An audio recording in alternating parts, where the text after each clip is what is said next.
All right, maybe I'll get into this article later on. It was essentially an article comparing a ketogenic diet. This was scientific research. It was a scientific publication, peer-reviewed, comparing a ketogenic diet to a standard American higher carb diet for fat loss with protein being equal. And they found that there's no surprise here at all, too. They found that a ketogenic diet, when compared to another isocaloric diet that included carbohydrates, did not result in significantly more fat loss. All right, and there's a million different ways that we can actually look at this, look at these findings. But let me first go ahead and say that this is no surprise at all. This was posted by an IIFYM guru, posted by one of these IIFYM, if it fits your macros, if it fits your microwave, if it fits in your mouth, guys, one of these fitness industry dudes. And he was saying carbs for the win, flexible dieting for the win. Because if you force people onto a low-calorie, low-carbohydrate diet and a low-calorie, where calories are equated, low-fat diet, and compare fat loss between the two, there's no significant advantage to the ketogenic diet. We're just looking at energy balance here. So that's essentially, it showed that energy balance matters. That if you restrict calories, you will lose fat. If you starve yourself, you'll lose body fat. Now, we all know that. This is nothing new. But this article was posted as proof somehow that IIFYM, if it fits your microwave, if it fits your mouth, is supposedly somehow superior. It's absolutely ridiculous. The logical fallacies here, the straw man cherry picking of data points to compare is freaking ridiculous, and it's actually really pathetic. I expect more from these dudes. Actually, I don't expect all about, but their audience, these IIFYM, these flexible dieting, these science-based, evidence-based, they call themselves. We are evidence-based fitness professionals. These dudes are confirming their own bias, cherry-picking these straw man arguments where nobody who's intelligent is going to tell you that eating a ketogenic diet will magically make you lose weight regardless of how many calories you eat. That's the definition of a straw man argument. So, what people like to do, especially in the fitness industry, is create a nice little cozy niche for themselves. And a lot of times, creating these little cozy niches for themselves is done through trying to elevate themselves against false opponents. This is called a straw man argument. Anybody who's actually all this, when you look at the internet now, everybody's arguing over trivial, stupid nonsense. Everybody's reached the stalemate of arguing over confirming their own biases. So everybody's able to point out these logical fallacies at this point. But this is the classic case of a straw man argument. You take a piece of information, you take a fake argument, you make up an argument for your opponent. So you basically, if you were to do a effective straw man argument against the ketogenic diet, you would say something like, well, these keto gurus, which you don't even have to define it. You don't even have to say who you're talking about. You could just say, somebody said this. And they do this in the media all the time to try and demonize, marginalize portions of the population who are able to rationally and critically think for themselves, who are able to look at evidence, to actually review the available evidence and form their own opinions on the matter. They do this all the time, but you erect a false argument that you make up for your opponent. So you say, well, these ketogenic diet people say that you don't have to count calories on keto that matter. Whereas in reality, nobody with half a brain would say that calories don't matter, that energy balance doesn't matter, that you can eat unlimited food and not gain body fat, or eat unlimited food and actually positively, beneficially affect your body composition. Nobody's going to say that. But for the sake of making yourself feel bigger and smarter, making yourself look like you are the king of the internet, you erect this fake argument and you say, well, we've shown here that when calories are equated when calories are equal across the board, as long as you restrict calories, you still lose weight. So therefore, a ketogenic diet is useless. Now, that is the stupidest shit I've ever heard. All right, let me explain to you why. First of all, you're just cherry picking. You're zooming in on one little microcosm of the diet, comparing this little bit of information and drawing vast inferences from that. This is not scientific. This is confirmation bias. This is confirmation bias. Anybody who's got half a brain is not going to tell you that energy balance doesn't matter. But let me tell you where a ketogenic diet can have an advantage. First of all, satiety is so high and your hunger levels go so low when you're doing keto. It's ridiculous. So let me just give you a real life example. An individual with a certain amount of food might jump on a ketogenic diet, eat the same amount of food, the same amount of calories, if you're to count these calories, and we are not bomb calorimeters. We do not burn calories. We extract electrons from food. We extract energy from food. But we don't burn them just like a bomb calorimeter does. But that aside, say you give somebody an isocaloric diet, change them to a ketogenic diet, isocaloric meaning they're eating the same amount of calories. That person will likely feel much more satiated. Their insulin levels will be low. Their blood glucose will be highly stable.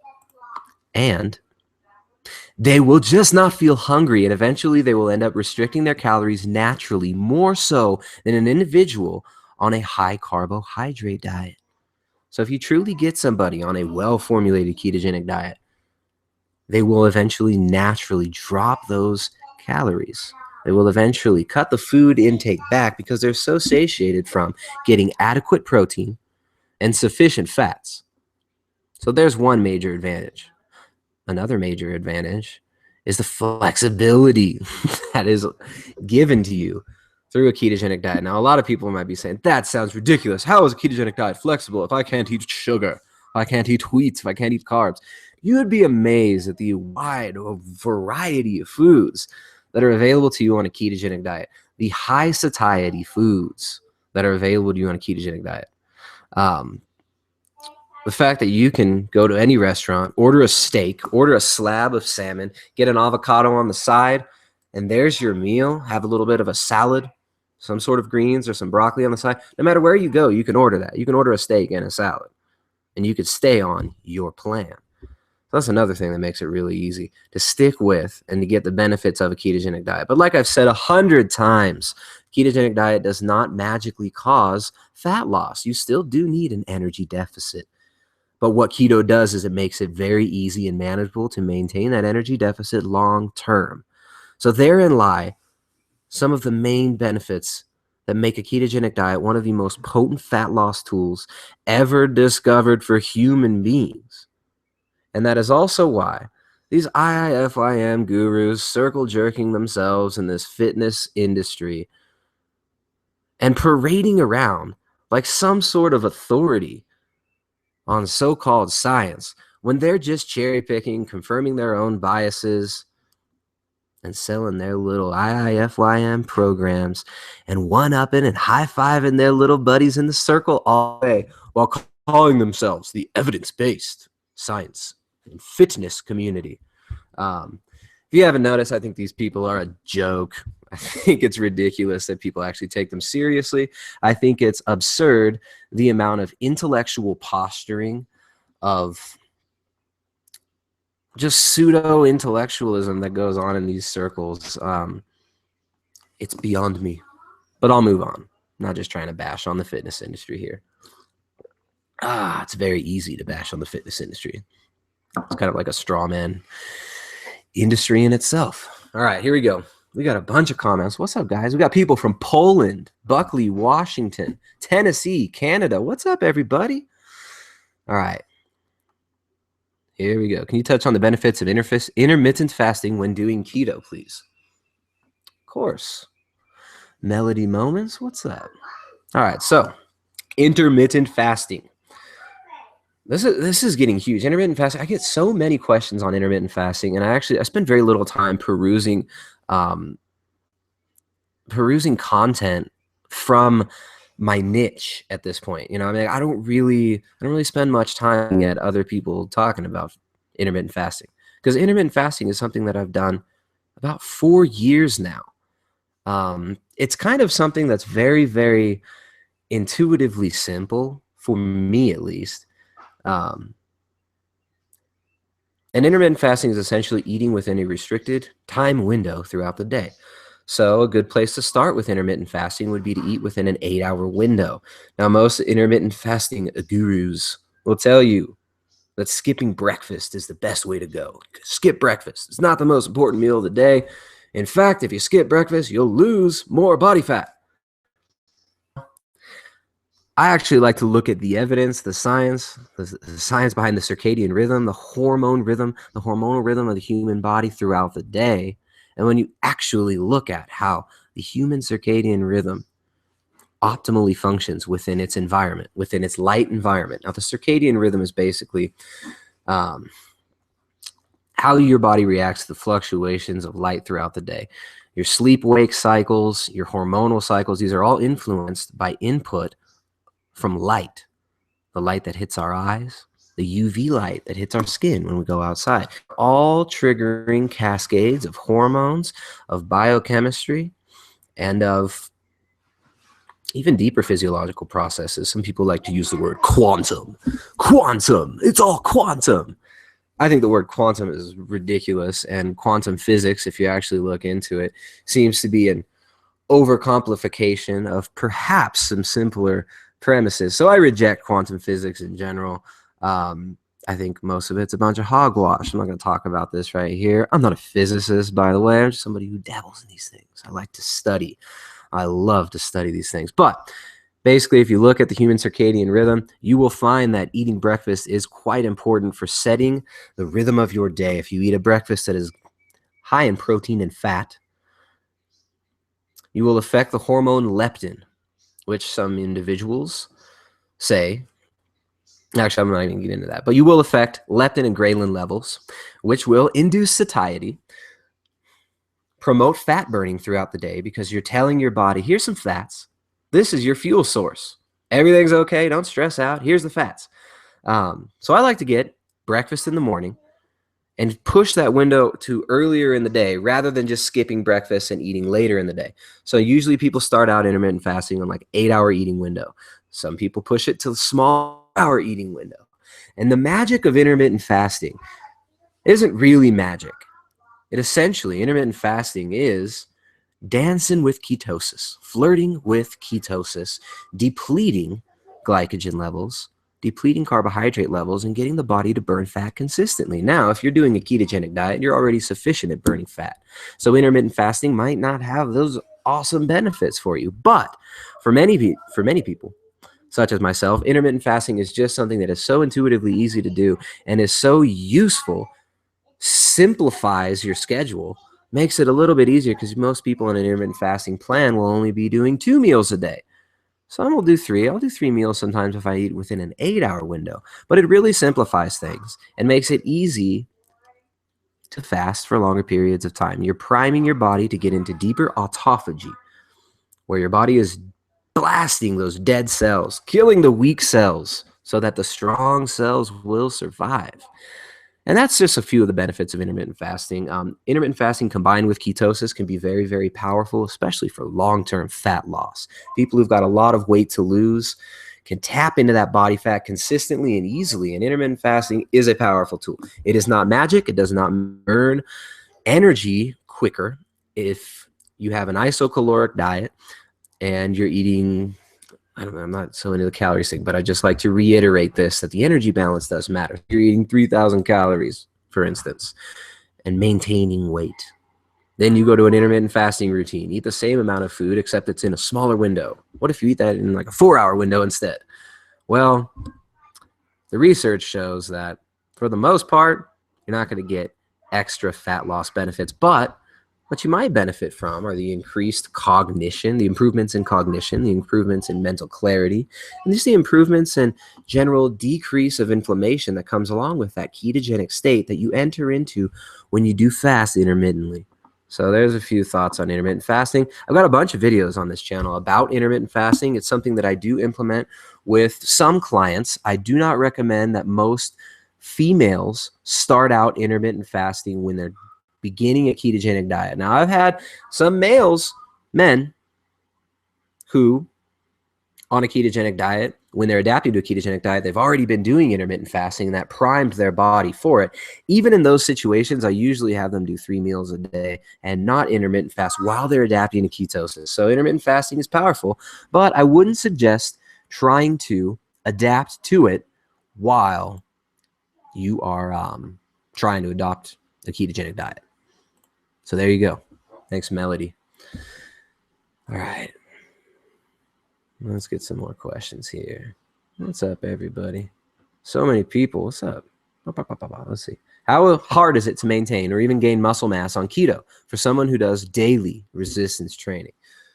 That's a great question, man. Question I get all the time. I think the last video I put up is about, can you build muscle on a ketogenic diet? All right, Richard, you can gain muscle on a ketogenic diet. The only thing that is required to build muscle, first of all, excess of amino acids. Second of all, an energy source, carbs or fat. Third, got to be in a surplus, an energy surplus, although you can gain muscle while you're in a calorie deficit long term, provided that you're giving sufficient resistance training and you're getting enough calories and you're getting a sufficient amount of protein. So you need an excess of amino acids. You need to stimulate hypertrophy. Basically, you need to tell your body that body needs more muscle. So you got to trick it into doing that by doing some sort of a movement consistently, repetitions of a movement. You can do 1 rep and build muscle too if you do it correctly. But yeah, that's all you need. Excess of amino acids, an energy source, an excess of calories, and you got to trick your body into wanting that muscle, because your body's not going to want it if it doesn't need it. So you got to use it. If you don't use it, you will lose it, because that's just your body being smart. Your body's not going to hold on to extra muscle mass that's going to impede your movement, that's going to impede the energy flow of your body, that's going to suck up vital nutrients. Your body's not going to keep that unless it thinks it needs it. So I will reiterate this again. You said someone who does daily resistance training. Why the heck are you doing daily resistance training? And what kind of resistance training are you doing? Because when you say resistance training, a lot of people are going to think, oh man, what do you do? Like deadlift, squat, bench press, doing the big 3 daily? I don't know what you're talking about resistance training there. I mean, you do some push-ups every day and get by, be all right. But daily resistance training is not necessary. I will say this as well, Richard. If you're looking to adapt to a ketogenic diet, in the beginning, your strength is going to drop a little bit. You're switching fuel sources. Your body doesn't know how to use it. Your muscles aren't using fats efficiently. Your brain's not even using it efficiently. So it might be a little bit harder to focus if your electrolyte levels aren't kept in check, and strength might be diminished a little bit. So don't worry about that. But yeah, you can gain mass. You can gain muscle mass on a ketogenic diet. You can also gain fat on a ketogenic diet if you eat more food than you need. Like I've said 100 times, it ain't magic.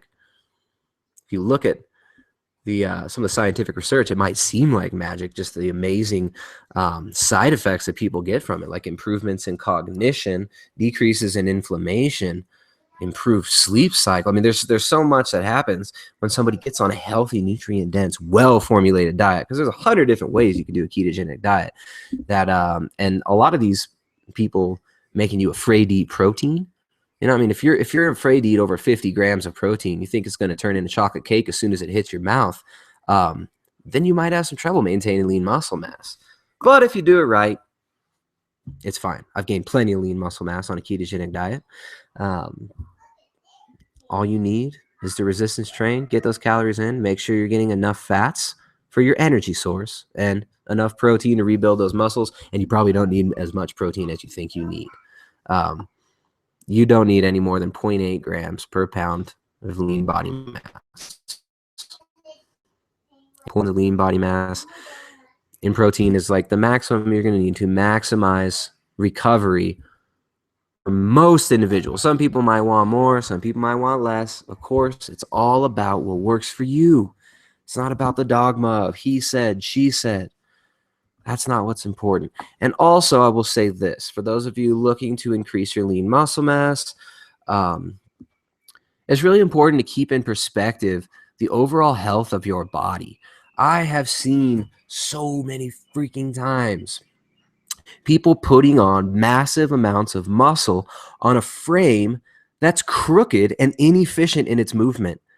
So not only are you going to want to work on your muscle mass, work on your movement patterns, on having good posture, on breathing with your diaphragm. Most bros don't breathe with their diaphragm at all. They don't even know where it is. They do 1,000 biceps curls in your life or in a week or in a day. But your diaphragm is pumping up and down. I think it's like 30,000 times a day. Very, very important to the structure of your body. Very important for your overall health. So proper breathing, proper movement patterns is crucial. And keep it in perspective. I mean, like the more mass you've got that's unnecessary, that's just more energy that you need. It's more food you need to eat. It's more inefficiency that you might even be training into your muscles. Think about this. If the only time you're really moving your body is 3 times a week, going into the gym, doing some resistance training, say you're doing deadlifts and bench press, just as an example, if you're just doing the bench press all the time, and that's how you're neurologically wiring yourself to connect with your arms and your upper body and the movement patterns here. Now, what are you wiring in there neurologically when you do a bench press? You're having a lot of rigidity, right? First of all, you're arching your back. If you're doing proper bench press form, your back is arched. Your shoulder blades are pinned back. You've got that scapular retraction, and you've got the thoracic extension. But at the same time, you're arching your lower back, squeezing the butt cheeks, and arching your lumbar spine. This is a completely unnatural position. Then, to activate those triceps, to get the shoulders, to get everything in line, it's this really, really focused and intense contraction of the superficial muscles, the outer muscles, not those deep, soft connective tissues that you want to be in touch with to help you move fluidly and loose. It's rigid. It's dense. What is this going to do neurologically when you're just moving through everyday life? When you reach out to grab something, if I'm going to reach out, grab this knife on my desk right here, we're going to grab it, bench press. No. You want to be able to train efficiency as well. So not only resistance training is important, well, for some people, resistance training is not even important at all, but for maintaining healthy muscle mass, for building lean muscle mass, which can be important for long-term health, resistance training is good. But if you're doing heavy resistance training all the time and you're not balancing it out with some more corrective exercises, with practice of your posture, with working on your gait cycle, on your movement, on your walking, connecting your head down to the toes, connecting the entire kinetic chain, using things like just basic kettlebell movements, and getting outside of that sagittal plane, doing movements where you're twisting, using lighter kettlebells where you're not doing hypertrophy training, but you're just doing efficiency training. You want to train efficiency in the movement too. You want to be fluid. You want to be loose. You want to be able to move. A really big problem that I see, there's a lot of rigidity. These people who are working out all the time, walking around all like this. Walk around like this. You gotta loosen up. You gotta train well. So there was a little bonus tangent for you, Richard. Thanks for the question, bud. I tried intermittent fasting, but I work for 4 nights, 12 hours, then go back to normal hours on my off days. Can you suggest how to work that out? Matt LeBlanc, I think we talked about this before, man. What's up with the night shifts? Can you get off of that? I mean, if you're trying to maximize your health, your longevity, your performance, working the night shift's not helping you, dude. You obviously already know that. So I'm not going to sit here and tell you to quit your job. But I'm probably going to sit here and tell you to quit your dang job. Find a better one, man. Tried intermittent fasting, but you work for 4 nights, 12 hours, then go back to normal hours on your days off. How do you work that out? I mean, I'd have to look at your schedule, man. We'd have to sit down. I'd have to look at when you're eating normally and all that. I'm not going to be able to do that through here. I'd have to do that through like a private coaching session. But I will say that you could adapt it to that schedule. But I'd have to look deeper into like what's going on there for optimizing that already really messed up circadian rhythm. I mean, it's suboptimal to be up all night working. I understand like some of us feel like we have to do it. We feel stuck, but Matt, you're probably a highly intelligent person. You're open-minded enough to think for yourself, to seek out content like this with crazy people like me. And look, man, you're probably perfectly capable of securing a new way of getting that money. So, yeah, dude, just go for it, man. I mean, go for something else. Put the intention out there. Focus on moving forward and changing your situation and get out of that job, man. It's not going to help you. Those 12 hours a night, those 12-hour work shifts at night are not going to help your overall health. All right, here we go. May you also please relay daily lifestyle and health tips to supplement a ketogenic diet and IF. Yeah. I mean, that's like the broadest freaking question ever. That's what we talk about on this channel. Case Arshel. Kais, that's a cool name. Where are you from, man?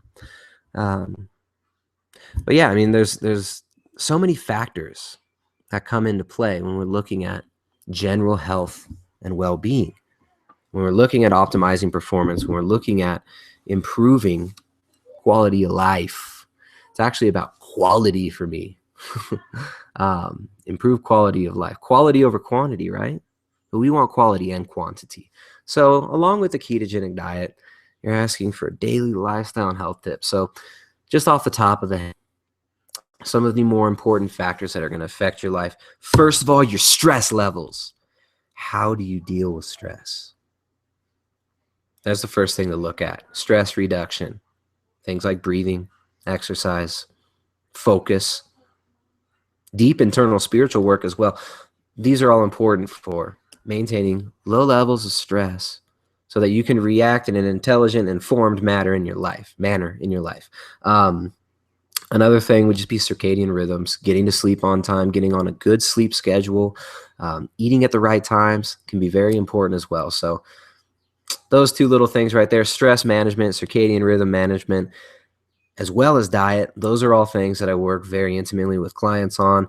And we're actually working on something that will allow us to work with more individuals on these things and provide kind of a community support for them while doing it. And we haven't got it all fleshed out yet, but we're thinking about doing like a 4-week program where we're going to take maybe 30 to 50 individuals and do kind of a comprehensive 4-week online.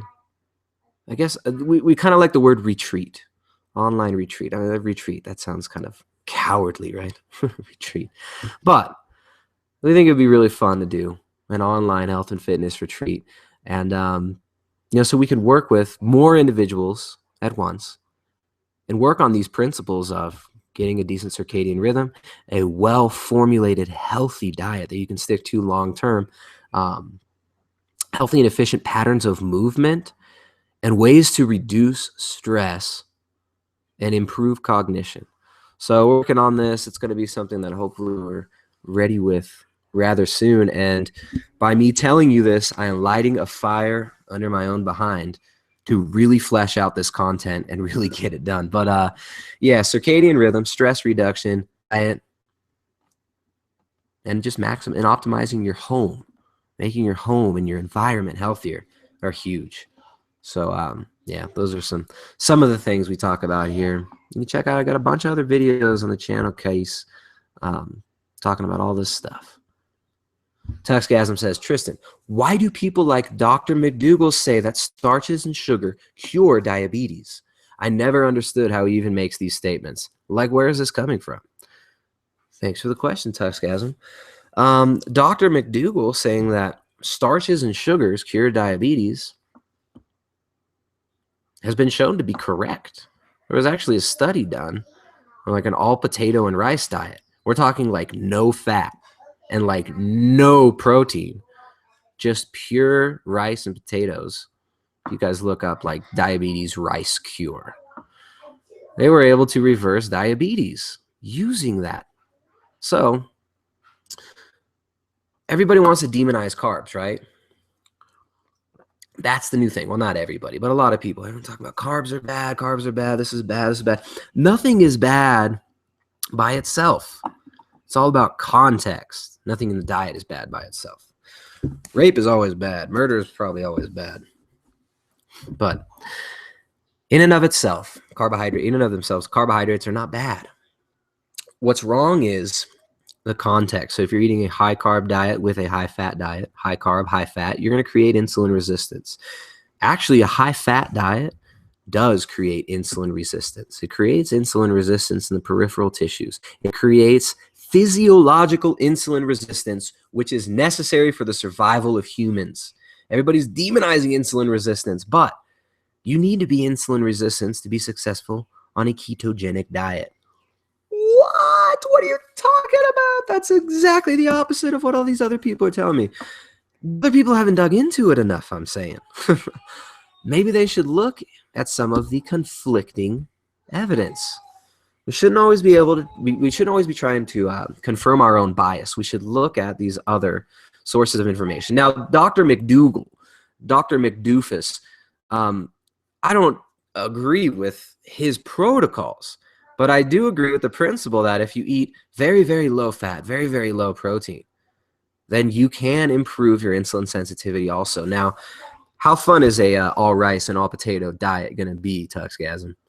You going to be able to adhere to that long term? All rice and potatoes, straight carbs, nothing, no protein, no fat. First of all, it's going to be very, very deficient in nutrients, fat soluble. So you're not going to be able to do it long. You might cure the insulin resistance because free fatty acids, excess of free fatty acids does cause insulin resistance. But this isn't a bad thing. It's because your body's intelligent. Your body is designed by the supreme intelligence behind all of this. Your body is this beautiful, intelligent machine. And this machine is perfectly designed to respond to the stimulus in the environment. And when the stimulus in the environment says there is an abundance of free fatty acids, it will create peripheral insulin resistance because when you are burning fat, you need to save some of that glucose for certain tissues. Yeah, you need some muscle for those emergency, boom, burst of energy situations. But you also need glucose in parts of the brain. And the liver will store some of that glucose and will partition that glucose to your brain. So you need insulin resistance because if your muscles just take all the glucose all the time, you won't be able to efficiently enter ketosis long term and burn fat. So there it is. I hope that was clear enough for you guys. Vicky Valdez says, fruits make my joints hurt, which proves something is not right when I eat fruit. There you go. It's all about context. Now, in the context of Vicky Valdez's life right now, in the environment that she's in, with the history that led her up to where she's at right now, and with the beliefs that she has, in that context, fruits aren't good for her. In another context, for someone else, fruits might be awesome. I got nothing against fruit. I think seasonal fruit intake can be fine. It's when you're importing thousands of pounds of pineapples from Ecuador to Ontario, Canada, and eating a fruitarian diet in the dead of winter when you've got no UV light to create vitamin D in your skin to lower your blood sugar. You have no UV light, which is supposed to be coupled with the intake of high carbohydrates because that photonic energy, the UV light intensity increases during those long light cycles when carbohydrates. So it's all about eating within the context of a healthy environment. Now, the problem with carbohydrates becomes this.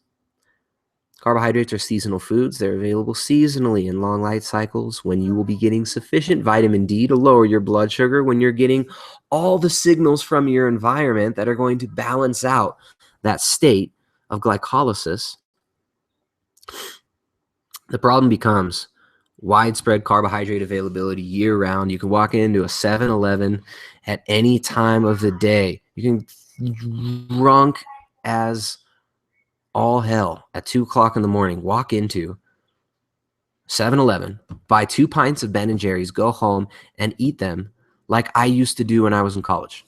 Like, you can do that at any time, and that is the issue. We have an overabundance of hyper palatable, delicious, unhealthy, processed, preservative laden, artificially sweetened foods, and we can eat them at any time. So normally when you're in those long light cycles, there will be a small window in which a lot of fruit is available. When the fruit's available, you got to eat it while it's ripe. So a lot of the times you end up gorging on it. Those long light cycles are when we are used to storing fat.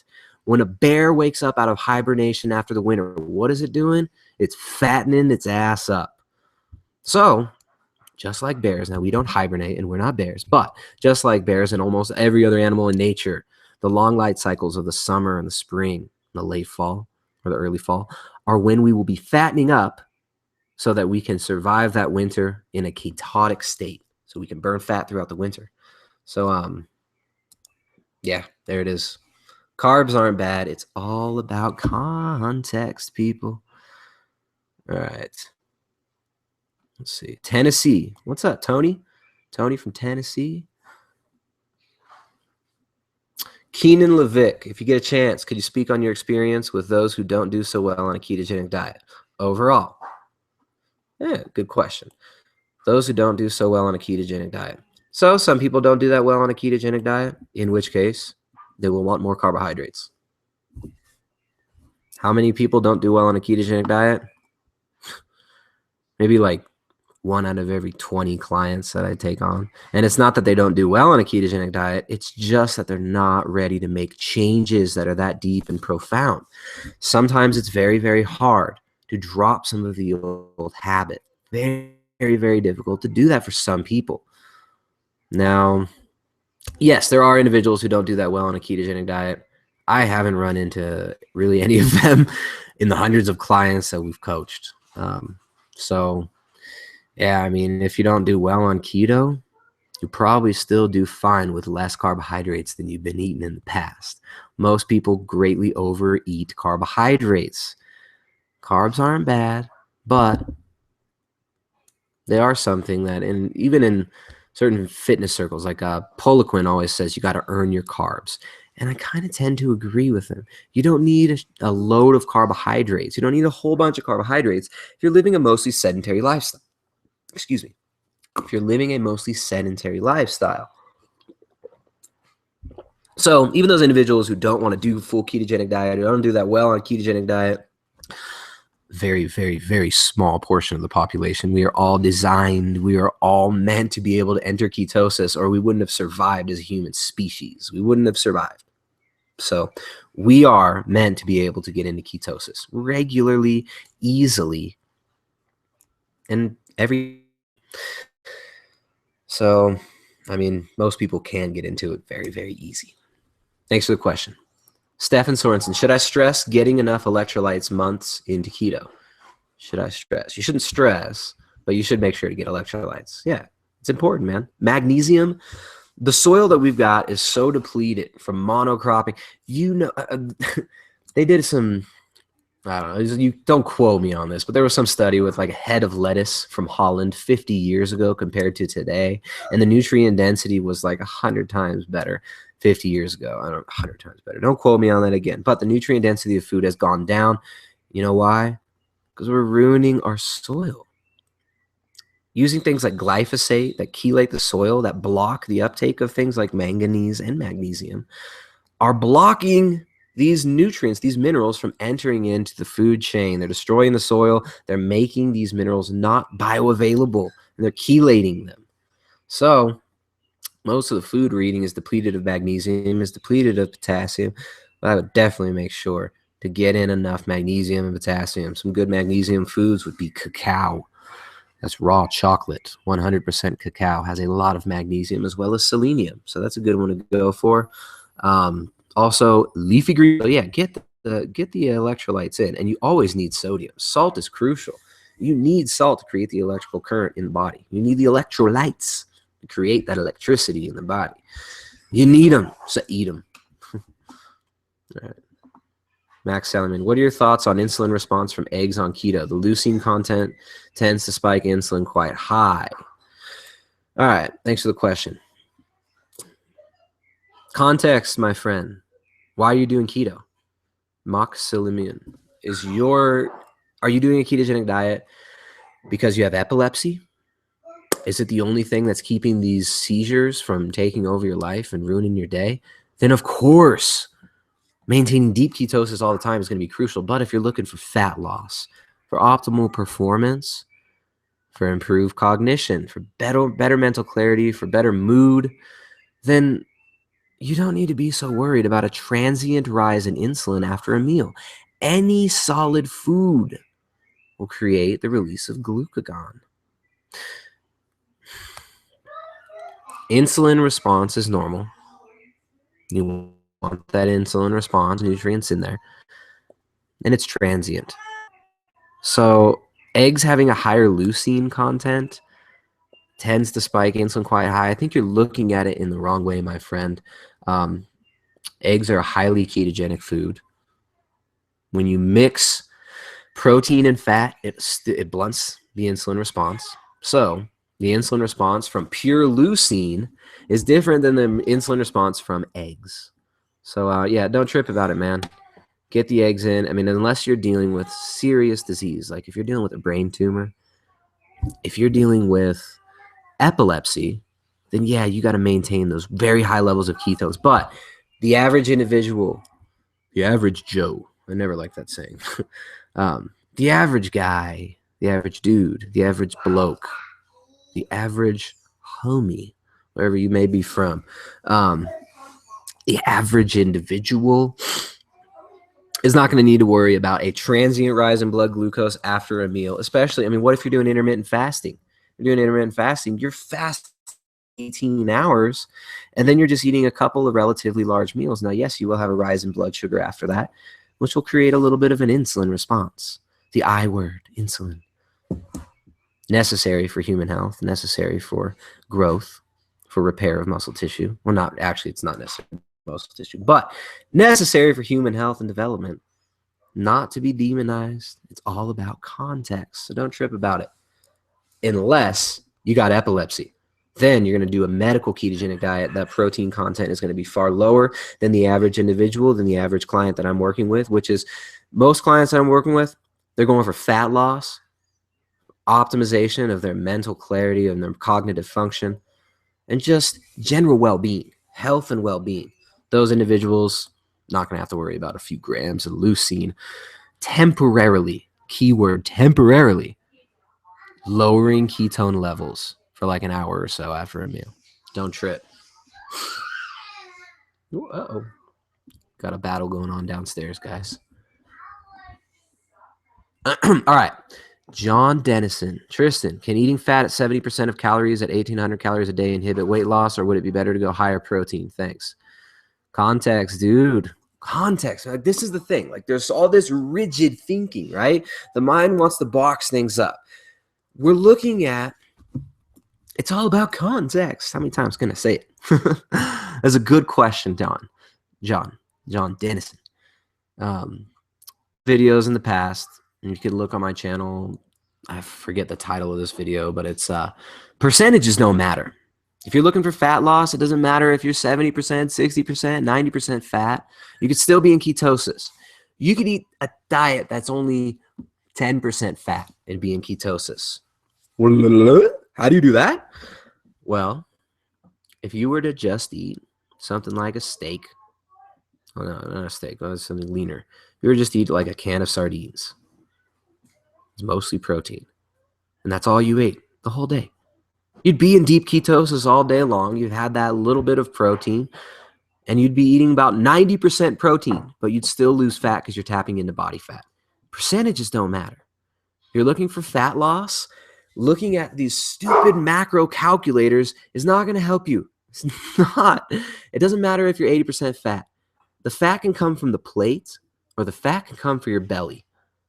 When you look at the work of Volek and Finney, if you read like The Art and Science of Low Carbohydrate Living, it's an older book, but still relevant, or The Art and Science of Low Carbohydrate Performance by Jeff Volek and Steve Finney. You read their research. When they say a ketogenic diet is 80% fat, they're not saying that it's 80% fat from the plate. That fat can come from the plate, or the fat can come from your face, come from your body. So you want to tap into body fat. You're probably, I mean, if you're just looking at percentages, you're within that framework and in that box of I got to look at it at macro percentages, then yeah, man, for most people who want to lose body fat, 70% fat might not look like 70% fat. It might look like 50, 60% fat, but it's all about context, man. So I can't give you an across-the-board statement on that. I can't tell you 70% fat at 1,800 calories a day will inhibit weight loss because I don't know the context. We'd have to look deeply. What are you eating? When are you eating? What's going on here? What, you know, how's your body reacting to it? So if your clothes are fitting looser, if the scale's dropping, which is the scale is not the ultimate thing to look at, by the way, but if you're making progress, then you're making progress. All right. How do I convince my wife I'm not dying from doing keto? I've lost 40 pounds on keto and maintained the diet because I feel better. And my wife reads one article on WebMD and thinks I'm crazy. Hey, congratulations, man. 40 pounds. Woo! That's awesome. Yeah, 40 pounds of fat loss. That's freaking awesome, man. Just keep doing what you're doing. If your wife wants to stress out about that, she's going to stress out about it. Like we talked about earlier,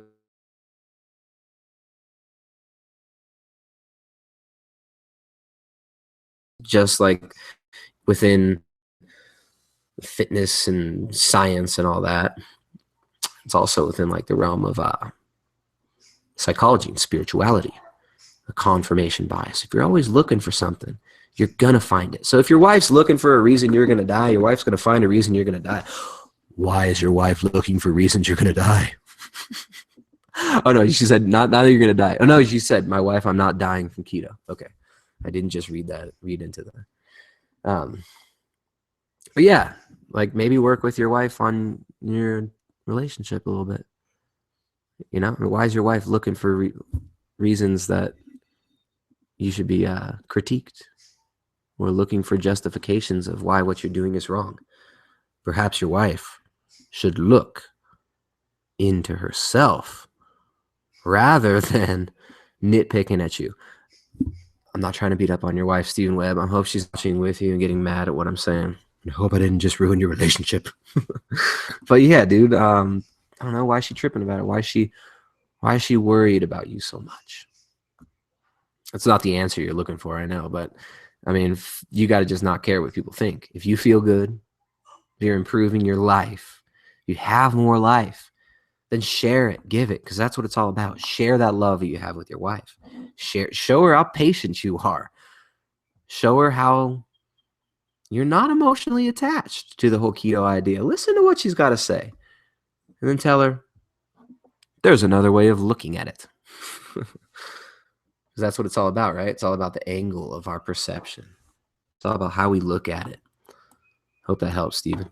The Fish Monkey says, Fish Monkey, cute name. I lost 60 pounds this year on keto. The last few months, I've really struggled to stay on and have loads of cheat day. Need to find my mojo again. Interesting. 60 pounds. First of all, congratulations. Second of all, the fat loss is not linear. You know, you don't just go just like a straight line to the goal. That's just how life is. Like nothing is like a straightforward line. Walk in the park. Took you a long time to gain that, and it's going to take you a while to lose it, and your body's going to try to hold on to it because it's used to having it. So you think you're in a stall, but something I always talk about is why do you think you're in a stall? Are you really in a stall?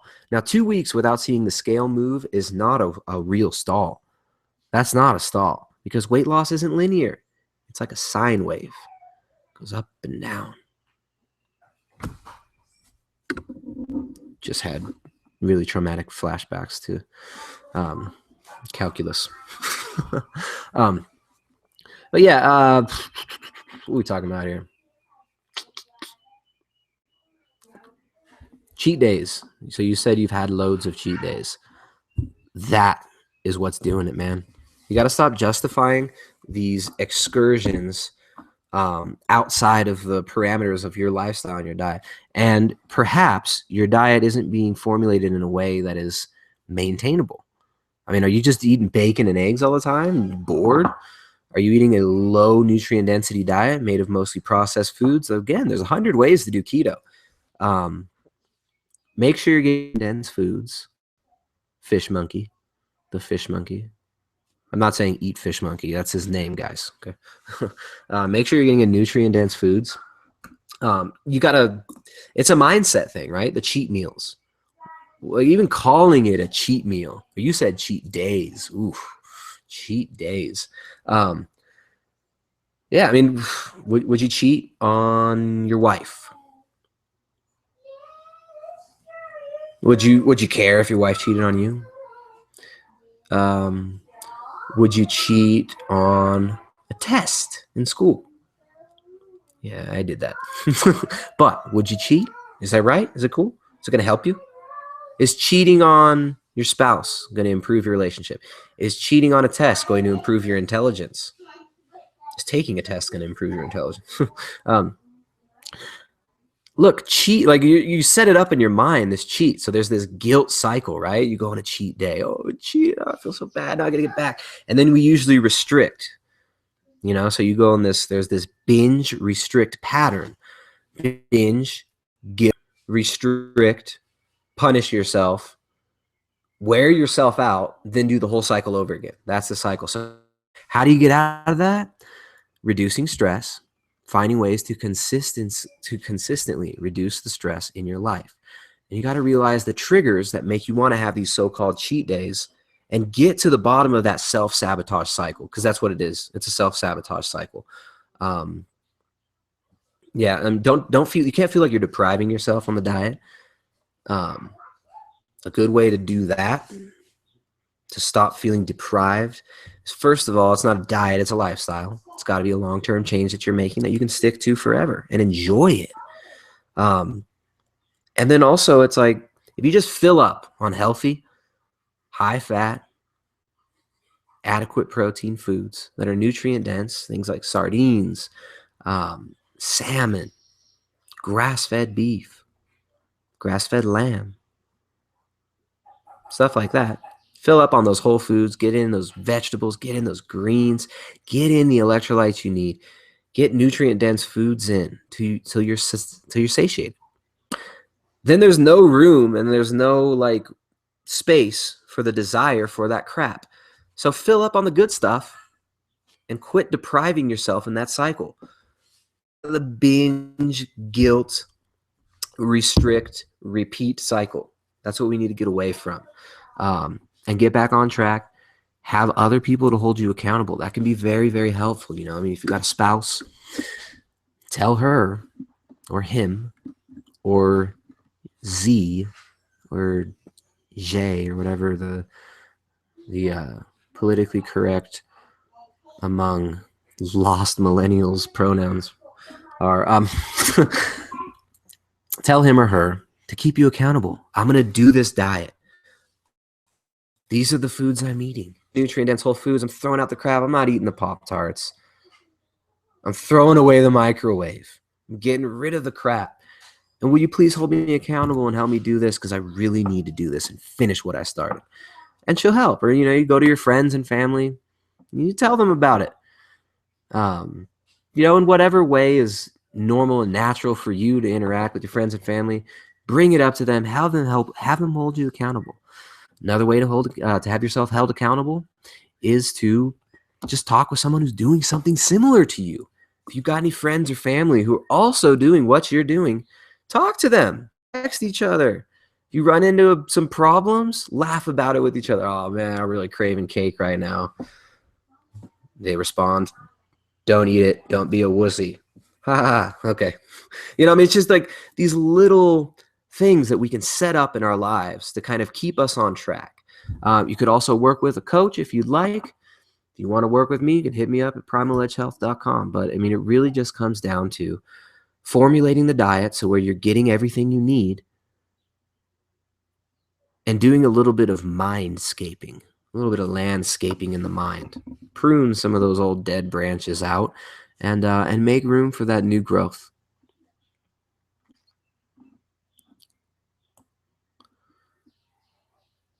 John says, thanks. I understand completely. I think I'm going to reach out for coaching. I just want to keep pushing forward on weight loss.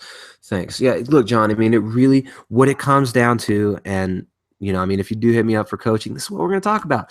It comes down to looking at the situation, mapping the potholes and the things that the pits that you've already, that you've dug yourself through habit, and you've laid them out there in your environment. We got to fill those pits in, fill in the potholes, remove these roadblocks, and just create a lifestyle and a baseline habitual framework, your goals, and that you can do long term. But you've already lost 60 pounds. You've got all the tools you need. You just need to refine the mind. Easier said than done, right? The beast that must be tamed. All right. Let's see.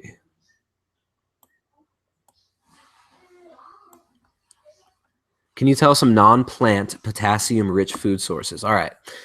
Good question. Non-plant potassium-rich food sources don't really exist that much in nature. Now, if you have an issue with fiber is the issue.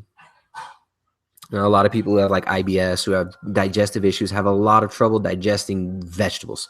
They do great. A lot of people do great on an on a zero carb, zero plant diet. I don't recommend this to people. I'm not, you know, I don't formulate zero carb diets for individuals because in most contexts, I don't think that they're the best, but some people find that they do great on them and they thrive with it. And I'm not going to discount the anecdotes out there of people doing great on zero carb diets. I think the best way for you to get potassium in, if you're not going to eat plant foods, potassium citrate. Get some potassium citrate, like a quarter teaspoon a day should be enough. You could do an eighth teaspoon 1 to 3 times a day. Or you could use no salt, which tastes gross. It's a salt substitute. It's potassium chloride. You could use both of those as well. That's a good strategy to go for. Carrie says, dude, what's up? Context, exactly. What family has learned from research and also from PEH is good quality food, not processed garbage. There you go, dude. That's what's up. Carrie, you're absolutely right. It's not really so much about, I mean, it really does come down to quality. You give yourself high quality nutrient dense foods, you don't leave space for the other crap. You give yourself a high quality nutrient dense diet, then it makes it much harder, or it makes it much easier rather, to just not crave the other crap. So fill up on the good stuff. Don't even think about the lame stuff that you don't need. Autology Media says, how to deal with fluctuations of blood pressure level in the human body during keto for the first time. Good question. What is your blood pressure going too low? If it's going too low, you're probably low on sodium. So correcting electrolytes is very, very important. Autology Media XP. Yeah, electrolytes. Make sure you're getting enough sodium. Make sure you're getting the magnesium, and make sure you're getting potassium. You should be good. Leah says, most people don't realize the ill effects of keto at first are just the body detoxing from all the crap they've been eating for years. Interesting point, Leah. Now, I definitely agree that there's truth to what you're saying there. The gut microbiome, if you are used to eating certain foods all the time, to eating high sugar foods all the time, we get balance in the gut microbiome that reflects the input that's been getting. So you might get certain yeast and fungus, other bacteria that are pathogenic might be overgrown. Your body has to clear that out. It's got to clear out that waste. Your body also dumps a lot of water weight. You lose a lot of inflammation. And when that inflammation goes, there could be some gunk that comes out with it. So making sure to keep your immune system strong, using adaptogens such as maca. Shout out to the maca on our website. We got 1 kilo bags of maca for like, what is it, $31.99, which is about half the price as other people are selling maca for on Amazon and on other websites. And this maca is 100 maca. It's not the maltodextro maca that most people are selling, unfortunately. But using adaptogens like maca,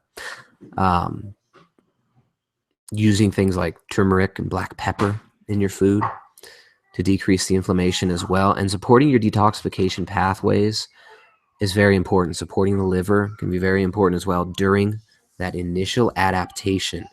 So, yeah, I think there's some truth to what you're saying there. Richard disagrees. He says it's just the transition from the use of glucose to the use of ketones. That's part of it, man. That's part of it. But you got to think about the gut microbiome as well. If you're feeding yeast all day, feeding the yeasty beasties in your gut all the time for your entire life, like I did, you're going to have some gunk that comes out of you. And it might take a long time to get all of it out. Detoxification is a real thing. Your body has natural detoxification pathways. You detoxify through breath. Breathe it out. You poop it out. You pee it out. And you can sweat it out too. So if you support those detoxification pathways, you could even bind up some of the toxins. If you've got heavy metal issues, which are usually connected with candida, if you've got mercury issues, then binding that mercury up with things like chlorella or eating clay can be helpful as well. There are many ways that you can support the detoxification pathways. There are many ways that your body detoxifies. But I think there's a kernel of truth to what Leah is saying. There is a detoxification aspect when you cut crap out from the diet. Your body detoxifies. It does. All right. Stefan says, cacao nibs. What are your thoughts? I don't like how they taste. Yeah, I don't know. Cacao nibs are all right. I like the whole beans better. I'd rather have cacao beans. First of all, because I don't trust most of the sources of cacao. There's a lot of tomfoolery going on just in the export business in general with organic foods, unfortunately, for the consumer and for those involved in the business, because those with ethics, those who give the real products, they usually end up losing quite a bit of profit because the greedy mofos out there selling the crap cacao, the moldy, crappy stuff, at the same price or lower price, usually make a bigger profit and take a big market share. It's the way of the world. It is, though, in the end. But yeah, hey, cacao nibs. I like beans. I also like cacao butter and cacao powder. The nibs, just like the flavor of the nibs and the quality of most nibs out there, I'm not such a big fan. I'd rather get really high quality cacao beans and eat those. Especially, I like to get the beans because I live in Ecuador. It makes it a little bit easier sometimes. But I like the beans when they're not peeled, because then you could see if they're moldy. You could see if they're just crap quality cacao. If you've got a trained eye like I have, if you worked in the import, export, and organic foods industry, you could see, you could taste, you could feel it. So cacao nibs, yeah, they got their place, but I like the beans better. I'd rather just buy the beans and then crush them up, because then that's just me. I've seen a lot of shit here in South America. I know the weird stuff that goes on in the export business. John Dennison says, thanks. I understand completely. Oh, we already, okay. Morka Z says, hey, Primal Edge, I have questions. Since keto, I've been constipated. I drink 2 liters of water and take magnesium at night and do IF. But when I start eating, I don't poo anymore. I feel poop stuck in. All right, so you're dealing with constipation. You only drink 2 liters of water a day? That's ridiculous. I drink 2 liters of water within like 2 hours of waking up. Well, maybe it's at least a little more water, Morka. Get that water. Sodium. Increase your sodium intake. Make sure you're getting at least, just increase your salt intake. That'll help. You're probably not getting enough sodium in. You're talking about probiotics now too. Can you keto adapt even if you're in front of blue light a lot? Yeah, you can keto adapt if you're in front of blue light a lot. You should try to avoid artificial light as much as possible. But yeah, unfortunately, blue light will increase um, cortisol in some instances and can increase blood sugar levels. But yeah, you can still adapt. All right. Mock says, how do you get your probiotics in? Why do you assume that I need to? All right, the probiotics thing is interesting. The gut microbiome, the final frontier. Yeah, this is a big subject. The human microbiome is kind of the forefront of research into health and longevity and human performance, and it hasn't been really explored that much yet. So the Human Microbiome Project has been going on for a few years now and collecting a lot of data, but I don't really think we've got enough data in concerning the microbiome and concerning what is really good for the microbiome. Now, I really like sauerkraut and fermented vegetables. We've been doing that for years. But it's interesting. There are some individuals who say that you shouldn't eat them, that they're bad. There's so many different opinions. There's so many conflicting opinions, and these opinions can be justified logically very well. I mean, I've heard it laid out very logically and well that lactic acid is bad, therefore you should not eat lactic acid-based bacteria, that they have a negative effect on the human body. I don't know if I buy into that because I see a lot of people improve their digestion and health quite a bit through fermented vegetables. How do I get my probiotics in? You know, I don't really... Sometimes I'll take certain specific strains of probiotics, but I'm not going to really get too deep into this because it's too deep. This rabbit hole goes way, way down. So, yeah, I don't know about that. Now, what we can talk about, another interesting thing, though, is how hunter-gatherers would get so-called probiotics, right? I had this article pulled up. Very, very interesting. It's called The Human Food Project, and the article is called Please Pass the Microbes. So if you do a quick Google search, please pass the microbes, in quotations, that'll search that entire term, if you didn't know that already. It's talking about the Hadza. The Hadza are one of the most studied hunter-gatherer tribes around today. And this was about how they would get in bacteria. It's just basically looking at their, oops. Oh, sorry, guys. It's just looking at the basic, their nutrition and how they eat. So the biggest exposure to exogenous bacteria that they get is when they make a kill. Now, they're a hunter tribe. They eat a lot of meat. So what they do is they wash off the blood and like the viscera that's caked on their hands, and they use fistfuls of digested, like only partially digested plant matter. They like rip open the freaking gut of these animals and put their hands all over the plant matter, the cud that that animal had chewed and swallowed, and they use that plant matter to wash their hands off all of like the blood and the viscera and stuff that they're using when they're cleaning off the animal to eat it.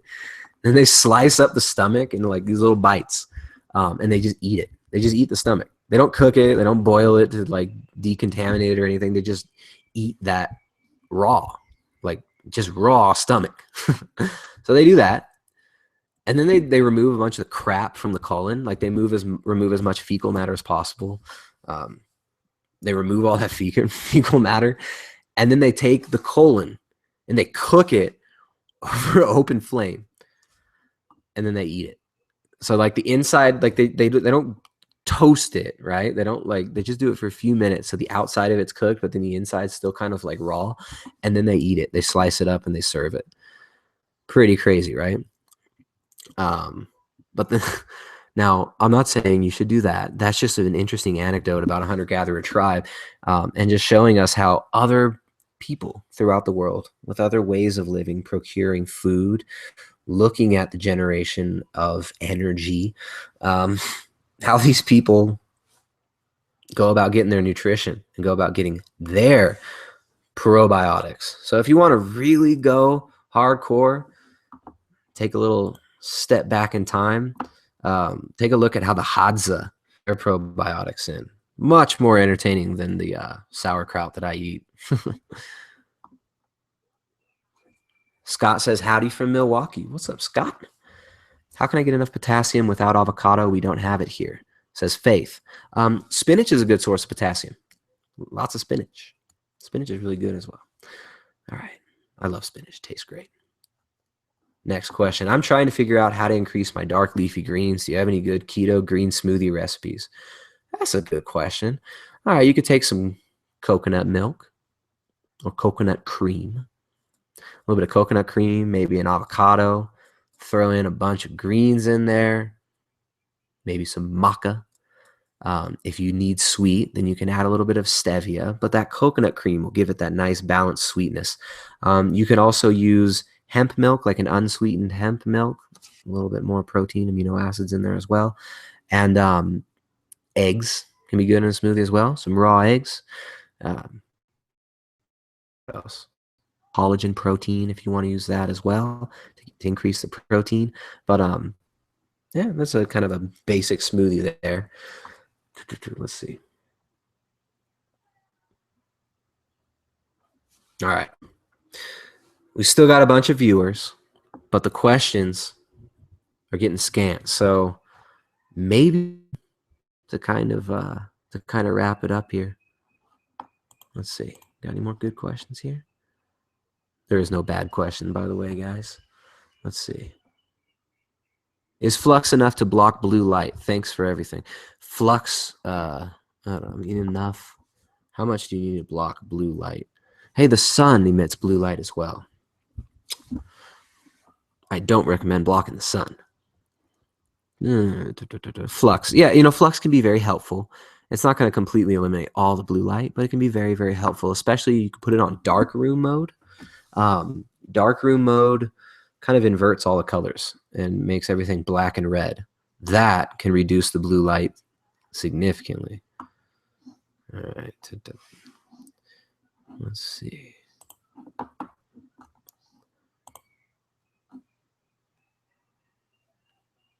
Water fast to reach ketosis. Thoughts?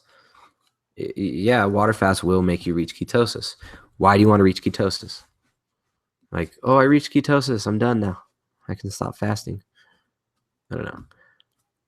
Water fasting will get you into ketosis. Water fasting, I mean, fasting is the quickest way to get into ketosis.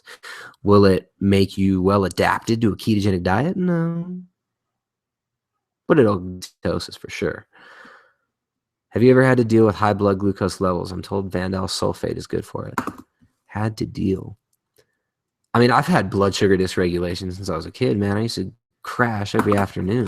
I'm sure if I kept pushing it, I could have pushed myself into a type 2 diabetic type situation. So Ben and Jerry's every day and just the crap that I was eating, poor dietary sleep and health habits that I had for a large portion of my life.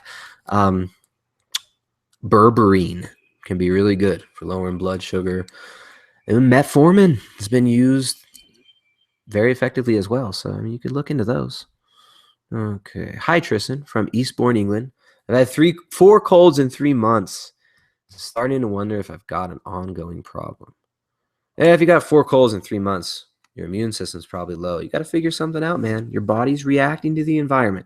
Maybe you're just stressed out. Maybe your mind is just looping and making you think of the wrong things and throwing these phantoms out for you to focus on and stress on all the time. It'll destroy the immune system. Also, an inflammatory diet can do the same. Living in an environment that's stressful, an environment that is artificially lit and microwaved all the time with Wi-Fi and stuff, stress levels as well and drop your immune system low. Get out into nature a bit, man. Yeah, Stuart, like go spend some time in nature. Spend some time decompressing. Take a 3-day weekend. Go for a camping trip or something. See if you can reset that immune system. But yeah, 4 colds in 3 months. Sorry, man. Hope you feel better. Okay. I think we're going to wrap this up. Let's see. Any closing thoughts here? Talked about a lot today. Now, I think one of the more important sections was the individual talking about getting back on the diet. If you want to make long-term lifestyle changes that include dietary habits, I don't like the word diet because it's so loaded, right? If you want to make long-term changes like that, the mind and the intent is a real battleground. You know, I mean, you can know you should do. How to do it? I know people who've lost 200 pounds and gained it all back. They know how to do it, but it's staying on track. And the common thread across the board seems to be those cycles of self-sabotage. He who digs the pit will fall in it. We dig our own pits. We dig our own pits with our thoughts. We dig our own pits with our habits. We dig our own pits with our habits of mind, with our habits of heart, with our habits of speech. So let's leave on this note here. You've been doing something, making lifestyle changes, trying to strengthen yourself. I'm not talking about physical strength. I'm talking about real strength. That ineffable feeling of aliveness, of being, that presence that we can have, where we can feel our breath, where we can feel our heart, where we can feel our intention, where we can feel everything that's going on around us and perceive. I forget where I was even going with that. I just got so wrapped up in that moment. It's about the habits. It's about building a lifestyle on solid habits that you can bring forward for the rest of your life. And the mind is the battleground. The mind is where those little pits get dug, loops that we get, the justifications for binging on junk food or engaging in behaviors that we don't want to engage in. The battle is in the mind. There's things we can do can make us stronger. There's things that we can do that make us feel strong. And this, I'm not talking about feel strong like bench press. I'm not talking about that strength. That strength doesn't mean shit.